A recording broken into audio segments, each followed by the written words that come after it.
ولی اقبال صاحب پھر چیز سامنے آنی چاہیے. آپ بھی اس کے اوپر روشنی ڈالیے کیونکہ یہ معاملہ کافی ٹیڑھا ہے. جی میں اس پہ روشنی ڈالتا ہوں. ایک جملہ بول کے پچھلے جو دور کے آپ کے سوالات تھے یا سوال تھا اس کے ذریعے لنک کرتا ہوں اس سے کہ آپ نے کہا نا کہ دو اہم عہدے دار جو تھے دفاعی ہمارے وہ تشریف نہیں لائے صدر مملکت کے خطاب کے دوران.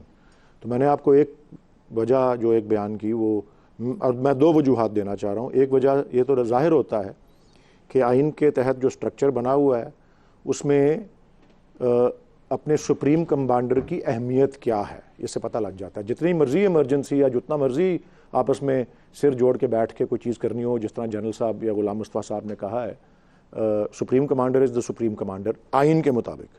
تو آئین کی حیثیت اور سپریم کمانڈر کی حیثیت کیا ہے یہ اس کی عکاسی کرتی ہے. دوسرا اس بات کی بھی ممکنہ عکاسی ہو سکتی ہے کہ جو عوام کے مینڈیٹ پہ کھلی واردات ہوئی ہے یہ اس کے نتیجے میں یہ شور اور نعرے بازی اور ہلڑ بازی ہو رہی ہے نا, کیونکہ اس کا والیوم ذرا بڑھ گیا ہوا ہے اور وہ دنیا بھر کے اندر ہو رہی ہے تو شاید اس کو برداشت کرنے کی جو ہے وہ ہمت نہیں ہے. یہ بھی ہو سکتا ہے ایک ریزن. اب میں آپ کو بتاتا ہوں, جنرل غلام مصطفیٰ نے بھی کہا کہ بہترین موقع ہے کہ ہمارے دفاعی ادارے اپنا احتساب کریں. آپ نے گنوائی ہیں, ایک مثال دی, دوسری مثال دی, کوئی انکوائری نہیں ہوئی, تیسری مثال دی, کوئی انکوائری نہیں ہوئی, چوتھی مثال دی, کوئی انکوائری نہیں ہوئی. یہ وہ ایک جملہ بولا جاتا ہے نا کہ پاکستان ایک نازک موڑ پہ ہے, اور اب مذاق بنا ہوا ہے سوشل میڈیا پہ کہ پچھلے 75 سال سے نازک موڑ پہ ہے.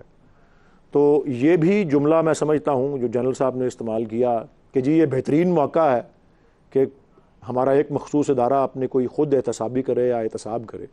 یہ بہترین موقع بھی ہم 75 سال سے سن رہے ہیں کہ اب آئے گا, اب آئے گا, اب آئے گا, کہ وہ جو ایسی چیزیں کوئی کر رہے ہیں وہ سیاسی ہوں, وہ معاشی ہوں, وہ کوئی ذاتی ایمانداری یا بدعنوانی سے متعلق ہوں, ایسی چیزیں جو ان کو نہیں کرنی چاہیے اور وہ کرتے جا رہے ہیں.